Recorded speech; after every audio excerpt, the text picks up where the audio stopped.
Hello friends, welcome to my channel stocks and investment Tamil. இந்த வீடியோவில் 2 SIP முதலீடுக்கு தேவையான ஃபண்ட்ஸை நம்ம பார்க்க போகிறோம். அந்த ஃபண்ட்ஸ் வந்து என் போர்ட்ஃபோலியோவில் ஆல்ரெடி இருக்கு. அது மட்டும் இல்லாமல் நிறைய பேர் கேட்டிருந்த கேள்வி என்னன்னா, பெட்ரோநெட் எல்என்ஜி ரொம்ப பொறுமையாக தான் மூவ் ஆகுது, பிஇ கரெக்டா கொஞ்சம் குறைவா தான் இருக்கு, அது மட்டும் இல்லாம டிவிடெண்ட் இன்னும் ஓரளவுக்கு இருக்கு. ஸோ இந்த கம்பெனியை வந்து நம்ம என்ன பெர்ஸ்பெக்டிவ்ல வந்து பார்க்கலாம், கரண்ட் இன்வெஸ்ட்மெண்ட் கரெக்டா இருக்குமா, என்ன மாதிரி இன்வெஸ்ட்மெண்ட் ஹாரிசான் கரெக்டா இருக்கும்னு சொல்லி கேட்டிருந்தாங்க. அதை பத்தி இந்த வீடியோல பாத்துருவோம். நீங்க இந்த சேனலோட முதல் வியூவரா இருந்தீங்கன்னா மறக்காம இந்த சேனலை சப்ஸ்கிரைப் பண்ணி உங்க ஆதரவை தெரிவிங்க. ஆல்ரெடி சப்ஸ்கிரைபரா இருந்தீங்கன்னா உங்க ஆதரவுக்கு மிக்க நன்றி. டிஸ்க்ளைமர் என்னன்னா, நாங்க சிபில் ரிஜிஸ்டர்ட் ஃபினான்ஷியல் அட்வைசர் கிடையாது. நீங்க இன்வெஸ்ட்மெண்ட் டிசிஷன் எடுக்கிறதுக்கு முன்னாடி ஒரு சிபில் ரிஜிஸ்டர்ட் ஃபினான்ஷியல் அட்வைசரை மறக்காம கன்சல்ட் பண்ணணும். இங்க நாங்க எங்க ஒப்பீனியனை தெரிவிக்கிறோம். எஜுகேஷனல் பர்பஸுக்காக இன்வெஸ்ட்மெண்ட் அட்வைஸா நீங்க எடுத்துக்க கூடாது. ஸோ முதல்ல நாம 2 ஃபண்ட்ஸை பத்தி பார்த்துருவோம். அந்த 2 ஃபண்ட்ஸுமே வந்து பாத்தீங்கன்னா எஸ்ஐபி ரூட்ல மட்டுமே நல்ல ரிட்டர்ன்ஸ் தர வாய்ப்புகள் வந்து இருக்கு. ஒரு நல்ல ட்ராக் ரெக்கார்ட் இருக்கிற ஃபண்ட்ஸாகவும் வந்து இருக்கு. ஒரு ஃபண்டுக்கு ஒரு சில அல்டர்னேட்டிவ்ஸ் இருக்கு, இன்னொரு ஃபண்ட்ஸுக்கு வந்து பாத்தீங்கன்னா ஓரளவுக்கு எக்ஸ்பென்ஸ் ரேஷியோல ஒரு நல்லாவே வந்து இருக்காங்க.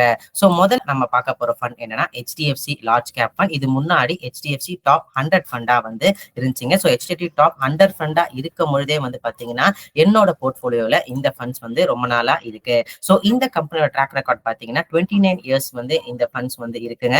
இவங்களோட பெர்ஃபார்மன்ஸ் எப்படி இருக்குன்னு பாத்தீங்கன்னா, நீங்க கடந்த 10 வருஷம் டேட்டா எடுத்து பார்க்கும்பொழுது நிப்டி 100 டோட்டல் ரிட்டர்ன் இண்டெக்ஸை வந்து பீட் பண்ணியிருக்காங்க. இவங்களோட ரிட்டர்ன்ஸ் எடுத்து பார்க்கும்பொழுது 3 இயர்ஸ்ல 15.9%, 5 இயர்ஸ்ல 26.6%, 10 இயர்ஸ்ல வந்து பாத்தீங்கன்னா இந்த இயர் டு டேட் வந்து எடுத்து பார்க்கும்பொழுது 12.4% அளவுக்கு ரிட்டர்ன்ஸ் வந்து கொடுத்திருக்காங்க. ஸோ 5 இயர்ஸ் ரோலிங் ரிட்டர்ன்ஸ் எடுத்து பார்க்கும்பொழுது 16.5% இருக்கு. இது நிப்டி 100 டிஆர்ஐ இண்டெக்ஸ் கம்பெனியும் வந்து பாத்தீங்கன்னா 1.1% அதிகம். அதான் நிப்டி 100 டிஆர் இண்டெக்ஸ் வந்து வெறும் 15.4% அளவுக்கு தான் வந்து கொடுத்திருக்காங்க. எஸ்ஐபி பெர்ஃபார்மன்ஸ் எடுத்து பார்க்கும்போது இதே 10 இயர் சிப் வந்து எக்ஸ்ஐஆர்ஆர் அந்த இது டோட்டல் ரிட்டர்ன் இன்வெஸ்ட்மெண்ட் வந்து பார்க்கும்போது 14.7%, இதே நிப்டி 100 டிஆர்ஐ இண்டெக்ஸ் நீங்க எஸ்ஐபி பண்ணா உங்க ரிட்டர்ன்ஸ் வந்து 13.6% அளவுக்கு வந்து இருக்குங்க. செக்டார் அலோகேஷன் வந்து பாத்தீங்கன்னா maximum bank and IT software தான் வந்து இந்த லார்ஜ் கேப் ஃபண்டோட மேக்ஸிமம் ஹோல்டிங்ஸ்ல வந்து இருக்காங்க.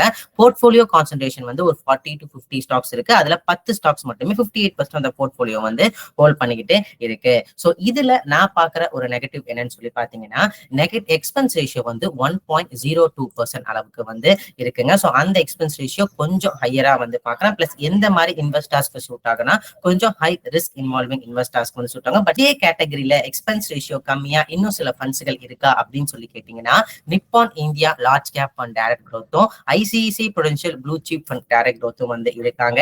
ஏன்னா அவங்க 2 பேர் எக்ஸ்பென்ஸ் ரேஷியோ வந்து பாத்தீங்கன்னா இந்த ஹெச்டிஎஃப்சி லார்ஜ் கேப் ஃபண்டை காட்டிலும் வந்து குறைவாவே இருக்குங்க. ரீசனபிளா இவங்களுக்கு ஈக்குவலா ரிட்டர்ன்ஸ் தர ஃபண்ட்ஸ் ஆகவும் வந்து இருக்காங்க. So minimum horizon 7 to 10 years experience இருக்கணும். அது மட்டும் இல்லாம வந்து பாத்தீங்கன்னா கொஞ்சம் எக்ஸ்பென்ஸ் ரேஷியோ அதிகமா வந்து இருக்கு. பட் ஓவராலா நிப்டி 100 டோட்டல் ரிட்டர்ன் இண்டெக்ஸ் வந்து இந்த ஃபண்ட் வந்து கம்ஃபர்டபுளா பீட் பண்ணிருக்காங்க. கடந்த 10 வருஷம் ரோலிங் ரிட்டர்ன்ஸ் எக்ஸ்எஸ்ஐஆர் ரிட்டர்னை வந்து எடுத்து பார்க்கும் பொழுது இப்ப இருக்கிற சூழ்நிலையில இந்த டாலர்லாம் ஸ்ட்ரென்தன் ஆகுது, குளோபல் ஆப்பர்ச்சுனிட்டிஸ்க்கு நம்ம இன்வெஸ்ட் பண்ற மாதிரி நமக்கு ஒரு மைண்ட் செட் இருந்துச்சுன்னா, அதாவது ஒரு சில சமயம் எனக்கு வந்து யூஎஸ்ல இன்வெஸ்ட் பண்ண வந்து முடியல, அதுக்கப்புறம் வந்து சைனீஸ் மார்க்கெட்ல இன்வெஸ்ட் பண்ண முடியல, ஜாப்பனீஸ் மார்க்கெட்ல இன்வெஸ்ட் பண்ண முடியல அப்படின்னு சொல்லி நினைக்கிறவங்களுக்கு வந்து பாத்தீங்கன்னா, நம்ம இந்தியாலே வந்து இன்டர்நேஷனல் ஃபண்ட்ஸ் நிறைய வந்து இருக்குங்க. இந்த மோட்டிவேஷனல் நாஸ்டாக் எஃப்ஓஎஃப் ஃபண்ட் அந்த மாதிரி நிறைய ஃபண்ட்ஸ் வந்து இருக்கு. ஒரு 47 இன்டர்நேஷனல் ஃபண்ட்ஸ் வந்து இருக்கு. அந்த இன்டர்நேஷனல் ஃபண்ட்ஸ்ல வந்து பாத்தீங்கன்னா நமக்கு வந்து போத் டைவர்சிபிகேஷன் வேணும். ஸோ இந்தியாலையும் இன்வெஸ்ட் பண்ற மாதிரி இருக்கும், அதே மாதிரி வந்து பாத்தீங்கன்னா ஃபாரின் போர்ட்ஃபோலியோலும் இன்வெஸ்ட் பண்ற மாதிரி இருக்கும்னு சொல்லி அப்படி பார்க்கும்பொழுது ஓரளவுக்கு ஒரு நல்ல ரிட்டர்ன்ஸ் தர ஒரு ஃபண்ட் எதுவா இருக்குன்னு சொல்லி பாத்தீங்கன்னா இந்த பரக் பாரிக் ஃபிளெக்ஸி கேப் ஃபண்ட் வந்து இருக்காங்க. ஸோ 65% வந்து டொமஸ்டிக் ஃபண்ட்ஸ்லயும் 35% வந்து இன்டர்நேஷனல் ஃபண்ட்ஸ்லயும் வந்து இந்த கம்பெனி வந்து இன்வெஸ்ட் பண்ணிருக்காங்க. ஸோ இவங்களோட ஹிஸ்டாரிக்கல் டேட்டா எடுத்து பார்க்கும்போது 30% ஆஃப் த போர்ட்ஃபோலியோ வந்து இன்டர்நேஷனல் அலோகேஷனா வந்து இருந்திருக்கு. பாஸ்ட் 5 இயர்ஸ்ல இவங்க இன்டர்நேஷனல் எக்ஸ்போஷர் வந்து பாத்தீங்கன்னா 568 கோடியில இருந்து 11,358 கோடியா வந்து உயர்ந்திருக்கு பிப்ரவரி 2025 டேட்டா படி. ஸோ இந்த கம்பெனியோட மேக்ஸிமம் இன்டர்நேஷனல் எக்ஸ்போஷர் எந்த கம்பெனிஸ்ல வந்து இருக்குன்னா, ஆல்பபெட் கிளாஸ் ஏ ஷேர்ஸ்லயும், அமேசான்லயும், ஃபேஸ்புக் மெட்டாலையும், மைக்ரோசாஃப்ட்லயும் வந்து இருக்கு. அது மட்டும் இல்லாம இந்த இன்டர்நேஷனல் அலோகேஷன்ஸ் வந்து இந்த ஸ்டாக்ல வந்து கடந்த ஒரு 3 வருஷத்துல 30% 12% வந்து இருக்குங்க. ரிட்டர்ன்ஸ் எடுத்து பார்க்கும்பொழுது 5 இயர் ஆனுவல் ரிட்டர்ன் 29% வந்து இருக்கு. இது வந்து இவங்க இருக்கிற கேட்டகரி வந்து மேக்ஸிமம் ஆவரேஜ் 23% இருக்கும்போது அவங்க இதை பீட் பண்ணியிருக்காங்க. ஏஎம் சைஸ் எடுத்து பார்க்கும்போது 88,000 கோடி அளவுக்கு இருக்கு. அசெட் அலோகேஷன் வந்து 77.2% ஈக்விட்டிலையும் 21.4% டெப்லையும் 1.3% அளவுக்கு இன்னும் கேஷ்ல வந்து வச்சிருக்காங்க. ரொம்ப வேல்யூவா வந்து இன்வெஸ்ட் பண்ற கம்பெனி அந்த பிபிஎஸ் ஃபண்ட்ஸ் இருக்கும்னு சொல்லி உங்களுக்கு எல்லாமே தெரிஞ்சிருக்கும் நான் நம்புறேன். செக்டார் அலோகேஷன் பொறுத்த வரைக்கும் financial 37%, services 15%, energy 14%, automobile IT வந்து 10% அலோகேஷன்ஸ்ல வந்து இருக்கு. எக்ஸிட் லோட் எடுத்து பாத்தீங்கன்னா 2% எக்ஸிட் லோட் இருக்கு. 365 ஒரு வருஷத்துக்குள்ள ரெடீம் பண்ணீங்களா. இதே 1% எக்ஸிட் லோட் வந்து இருக்கு. இதே 365 days to 730 daysல வந்து நீங்க எக்ஸிட் ஆகும்போது எக்ஸ்பென்ஸ் ரேஷியோ இந்த கம்பெனிக்கு 0.63% அளவுக்கு இருக்கு. ஸோ ஓவராலா ஒரு இன்டர்நேஷனல் எக்ஸ்போஷர் வந்து வேணும். நான் ஹேங்ஸாங் பீஸ் வந்து பார்த்திருக்கேன், நாஸ்டாக் 100 FOF ஃபண்ட் வந்து பார்த்திருக்கேன், டிஎஸ்பி வேல்யூ ஃபண்ட் வந்து எஸ்பிஐ ஃபோக்கஸ்ட் ஈக்விட்டி ஃபண்ட் வந்து நான் பார்த்திருக்கேன், Franklin India temple international fund பார்த்திருக்கேன். அந்த மாதிரி இருக்கிற அந்த இன்டர்நேஷனல் எக்ஸ்போஷர் எதிர்பார்க்கிற இன்வெஸ்டர்ஸ்க்கு ஒரு நல்ல ரூட் வந்து பாத்தீங்கன்னா இந்த மாதிரி மியூச்சுவல் ஃபண்டான பாரக் ஃபிளெக்ஸி ஃபண்டும் வந்து இருக்குங்க. ஸோ இதுக்கும் நீங்க வந்து நிறைய டைம் கொடுக்கணும் உங்களோட சிப் க்ரோ ஆகிறதுக்கு. அது மட்டும் இல்லாம கொஞ்சம் வெரி ஹை ரிஸ்க் இருக்கிற ஃபண்ட்ஸாவும் வந்து இருக்கு continuing it's global market situation. அடுத்து நாம பெட்ரோநெட் எல்என்ஜி ஷேர் பிரைஸ பத்தி பார்த்தோம். இந்த பெட்ரோநெட் எல்என்ஜியோட கோர் பிசினஸ் என்னன்னு சொல்லி பாத்தீங்கன்னா லிக்விஃபைட் நேச்சுரல் கேஸை இம்போர்ட் பண்ணி அதை ரீகேசிஃபை பண்ணி டிஸ்ட்ரிபியூஷன் பண்ற பிசினஸ்ல வந்து இருக்காங்க. தாஹேஜ் டெர்மினல் உங்களோட பெரிய டெர்மினலா வந்து இருக்கு. Major customers GAIL, IOCL, BPCL இருக்காங்க. இவங்க அவங்களோட ப்ரொமோட்டர்ஸ் ஆகவும் வந்து இருக்காங்க. So 2 import and regasification terminals வச்சிருக்காங்க, தாஹேஜ் அண்ட் கொச்சி. பிரைமர்லி வந்து கத்தார் எனர்ஜி கிட்ட வந்து இவங்க இம்போர்ட் பண்றாங்க. ரீசெண்டா அந்த டீல கூட சைன் பண்ணிருக்காங்க. ஸ்டாக் பெர்ஃபார்மன்ஸ் எடுத்து பார்க்கும்போது 52 வீக் ஹைல வந்து 25% கரெக்டா இருக்கு. இப்ப கூட பி/இ ரேஷியோ வந்து பாத்தீங்கன்னா நியர்லி 10 to 12 டைம்ஸ் earningsல வந்து இருக்காங்க. டிவிடெண்ட் ஈல்ட் வந்து 3.3% இருக்கு. இதே 5 இயர் ஆவரேஜ் டிவிடெண்ட் ஈல்ட் எடுத்து பார்க்கும்போது 5.2% அளவுக்கு வந்து இருக்கு. பிளஸ் இந்த கம்பெனிக்கு இப்ப இருக்கிற அவுட்லுக், பாசிட்டிவ் அவுட்லுக்ஸ் என்ன பார்த்தீங்கன்னா லோக்கல் டெண்டன்ஸுங்க. அதாவது இந்த நேச்சுரல் கேஸ் ஷேர் வந்து எனர்ஜி மிக்ஸ்ல கவர்மெண்ட் வந்து 2030ல 15% அளவுக்கு வந்து உயர்த்தணும் அப்படின்னு சொல்லி சொல்றாங்க. அது இந்த மாதிரி எல்என்ஜி கம்பெனிஸ்க்கு பெனிஃபிட். அது மட்டும் இல்லாம இந்த சிஎன்ஜி வெஹிக்கல் அடாப்ஷன், அதுக்கப்புறம் வந்து பாத்தீங்கன்னா இண்டஸ்ட்ரியல் டிமாண்ட் வந்து இந்த நேச்சுரல் கேஸ் கொஞ்சம் இன்க்ரீஸ் ஆகிறதுனால இந்த மாதிரி கம்பெனிக்கு வந்து பெனிஃபிட்டா இருக்கு. ஸோ இந்த 2 மேக்ரோ இந்த மேக்ரோ டெயில்வின்ஸ் வந்து பாத்தீங்கன்னா இந்த கம்பெனிக்கு பூஸ்டிங் தரத்துக்கு வாய்ப்புகள் வந்து இருக்குங்க. ஆப்ரேட்டிங் மெட்ரிக்ஸ் வந்து பார்க்கும் பொழுது இந்த கம்பெனியோட பினான்சியல் 2024 த்ரூபுட் மட்டுமே 22% இன்க்ரீஸ் ஆயிருக்கு. இதே 9 months பினான்சியல் 2025 வால்யூம் வந்து 6% இன்க்ரீஸ் ஆயிருக்கு.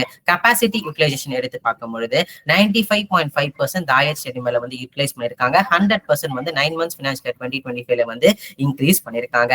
பினான்சியல் மெட்ரிக்ஸ் பார்க்கும்போது 90 to 95% ரெவன்யூ வந்து பாத்தீங்கன்னா எல்என்ஜி சேல்ஸ்லயும், ரீகேசிஃபிகேஷன் சர்வீஸ் வந்து 5 to 10% டோட்டல் ரெவன்யூவை கான்ட்ரிபியூட் பண்ணுது. பினான்சியல் 2024 பெர்ஃபார்மன்ஸ் பார்க்கும்போது 12 இயர் ஆன் இயர் வந்து ரெவன்யூ வந்து டிப் ஆயிருக்கு. காரணம் எல்என்ஜி பிரைசஸ் வந்து குறைஞ்சதுனால.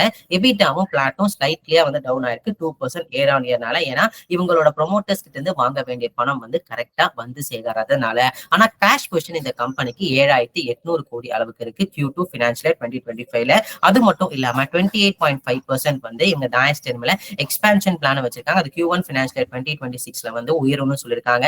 சில பல நியூ ப்ராஜெக்ட்ஸும் வச்சிருக்காங்க. அது மட்டும் இல்லாம பெட்ரோ கெமிக்கல் ஃபீல்ட்லயும் நாங்க போறதுக்கு வாய்ப்பு இருக்கு 2028லயும் அப்படின்னு சொல்லியிருக்காங்க.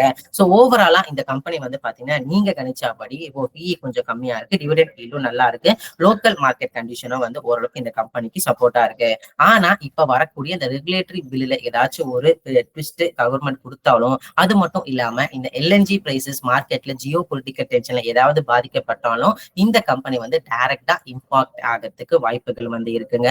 ஒரு ஸ்லோ போரிங் ஸ்டாக்னா இந்த பெட்ரோநெட் எல்என்ஜி. நீங்க ஒரு ஷார்ட் டேர்ம் கோல் வச்சிருக்க 1 வருஷம் 2 வருஷம் 3 வருஷம் அப்படின்னு சொன்னா ரொம்ப பெரிய ரிட்டர்ன்ஸ் தரத்துக்கு வாய்ப்புகள் இல்லை. இப்ப இருக்கிற மார்க்கெட் கண்டிஷனை யோசிச்சு பார்க்கும்பொழுது சொல்றேன். இந்த ஸ்டாக் உங்க போர்ட்போலியோ இருக்கா அப்படின்னு சொல்லி கேட்கும்போது என் போர்ட்போலியோல இந்த ஸ்டாக் இருக்கு. அது வே பேக் ரொம்பவே இப்ப நீங்க பார்த்துருவீங்க. இதை விட வந்து ஒரு 1/3 டைம்ஸ் குறைவுல நான் இந்த ஸ்டாக் வந்து நம்மளோட போர்ட்போலியோல வந்து இருக்குங்க.